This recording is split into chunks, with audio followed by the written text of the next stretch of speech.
Chapter 23. The Wachtell Color building's austere structure loomed against the dusk-painted sky as Pete scanned its fortress-like presence. A mongrel dog kept just out of kicking range, circling and barking as if sensing the wrongness of the place. Wachtell's greeting carried a predator's careful assessment. "How nice of you to pay me another visit." "You asked me back," Pete replied. "That's correct. Did you tell anyone you were coming here?" Pete said, "No." "Good. I wanted to show you more examples of Wachtell Color technology." His gesture toward the large monitor prominently sitting on a nearby table drew Pete's hesitation. "Maybe some other time. I have a really bad headache." "Well, this will make you forget all about that headache." Wachtell's hand slipped inside his jacket pocket with practiced smoothness, metal catching light. "I insist." Once again, Wachtell sat in front of Pete, but this time he faced away from the monitor, observing his visitor instead, making sure his eyes remained open. The monitor's display played across Pete's face as sweat beaded on his forehead. Behind his carefully played vacant expression, he fought to maintain control, reviving the horrid memory of Charlie's death to shield against the hypnotic patterns. His hidden hand clenched into a fist, balling up Liz's scented linen, while Wachtell studied him for signs of surrender. When the light show ended, Pete blinked in an apparent daze, his closed hand sliding under his nose. Wachtell's nostrils flared at the unexpected fragrance, seeming to make a note of it as he continued. "Now we can proceed with your further edification." The door opened to his palm print, the sensor accepting the electronic handshake. "This way, detective."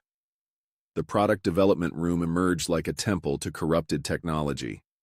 Familiar devices, home entertainment systems, gaming consoles, phones, lined the walls, their screens pulsing with patterns designed not to entertain, but to enrage. Each innocent-looking unit, a testament to Wachtell's boundless treachery. As they proceeded, the wily villain maintained his careful distance, never presenting a target. "I showed you these already." "I don't remember."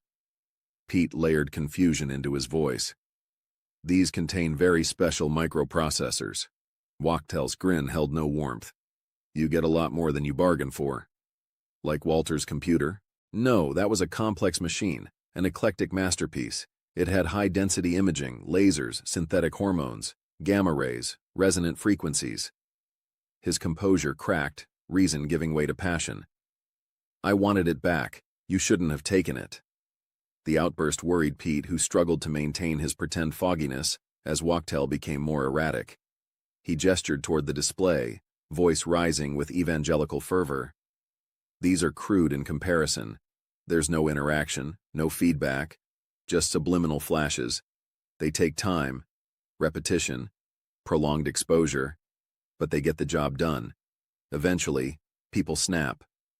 Another palm print, another door sliding open into deeper shadows. "This leads to things you haven't seen yet." They walked through the darkness until dim lights revealed a nightmare. The sharp smell of formaldehyde hit first, then the visual horror registered.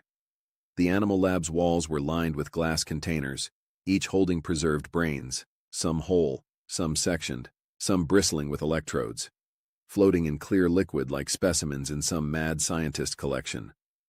Light refracted through the jars, creating shifting patterns that seemed to summon the life once contained within. "Splendid, isn't it? This is all Dr. Walter's research. He showed me the way." Wachtell's voice had taken on a lecturing tone, as if this was merely an academic display. "Why did you kill him?" "He could have figured out my plan, turned me in, and I wasn't sure what Leeds knew. They were both brilliant men, but they had to be eliminated." The emotive distance in his voice when discussing murder revealed a greater criminal. The next door opened to deeper darkness, another threshold crossed. "There's more, and it gets better." The human lab's revelation shattered Pete's subterfuge. Larger containers, tightly packed on sturdy steel shelves, held human brains suspended in various fluids.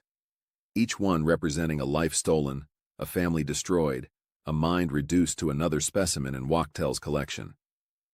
Labels with dates and locations suggested the terrifying scope of his research. The sight sent Pete reeling and gagging, his pretense of hypnotic calm dissolving in waves of horror. Now this. Wachtell spread his arms like an eagle about to fly. This is magnificent. This is my research. His 38 snub nose appeared with the same smooth precision as his smile, the last pretense of civility falling away. What do you think, detective? With his image transformed from respected scientist to manifest monster finally complete, Wachtell savored Pete's revulsion like he would a fine wine.